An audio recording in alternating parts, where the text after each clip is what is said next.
Assalamualaikum warahmatullahi wabarakatuh. Perkenalkan, nama saya Elsa Nur Aziza. Saya di sini ingin menyampaikan apa itu tentang rasio analisis keuangan, yaitu dibagi menjadi 5. Yang pertama yang saya ambil poin-poin pentingnya saja. Rasio likuiditas. Rasio adalah yang digunakan untuk mengevaluasi kemampuan perusahaan dan memenuhi kewajiban jangka pendek. Rasio ini juga mencakup beberapa jenis seperti rasio lancar, rasio cepat, rasio tunai. Rasio lancar adalah rasio antara aset lancar dan likuiditas lancar.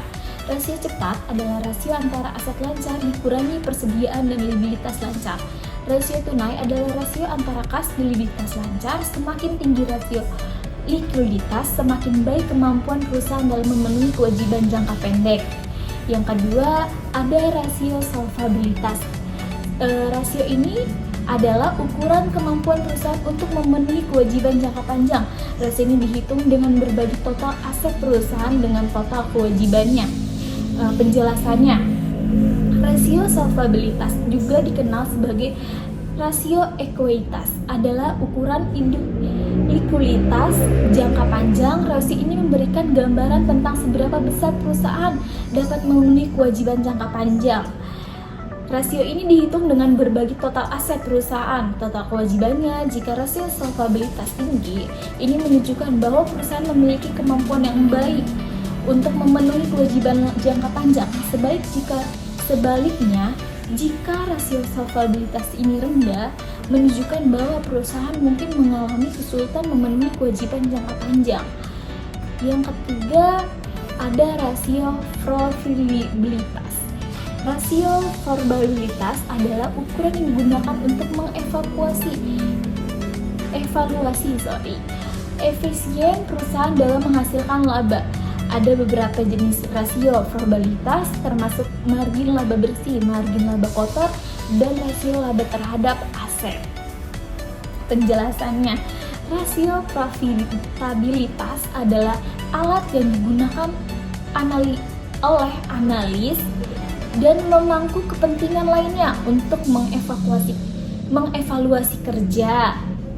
kinerja keuangan perusahaan. Rasio ini memberikan gambaran tentang seberapa efisien perusahaan dalam menghasilkan laba dibanding dengan ukuran atau jumlah asetnya. Margin laba bersih ini adalah rasio antara laba bersih dan pendapatan kotor. Margin laba bersih yang tinggi. Margin laba kotor ini adalah rasio antara laba kotor yang pendapatannya kotor. Margin laba kotor yang tinggi menunjukkan bahwa perusahaan efisien dapat mengelola biaya pokok penjualannya. Rasio laba terhadap aset ini adalah rasio antara laba bersih dan total aset. Rasio ini menunjukkan seberapa efisien perusahaan dalam menggunakan aset untuk penghasilan laba. Laba terhadap ekuitas ini adalah rasio adalah laba bersih dan ekuitas memegang saham. Rasio ini menunjukkan seberapa efisien perusahaan dalam menggunakan modal yang disediakan oleh pemegang saham. Rasio laba terhadap utang ini adalah rasio antara laba bersih dan total utang. Rasio ini menunjukkan seberapa efisien perusahaan dalam menggunakan untuk mendukung operasinya. Masing-masing rasio ini memberikan wawasan yang berbeda tentang kinerja keuangan perusahaan dan harus digunakan bersamaan untuk analisis yang lebih komprehensif. Keempat, ada rasio aktivitas. Rasio aktivitas adalah ukuran yang digunakan untuk mengevaluasi efisien operasional untuk perusahaan.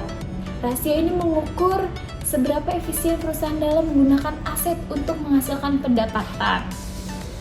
Penjelasannya, rasio aktivitas adalah salah satu komponen dan rasio keuangan yang digunakan untuk mengevaluasi kinerja dan posisi keuangan suatu perusahaan. Rasio ini berfokus pada penggunaan aset oleh perusahaan untuk menghasilkan pendapatan.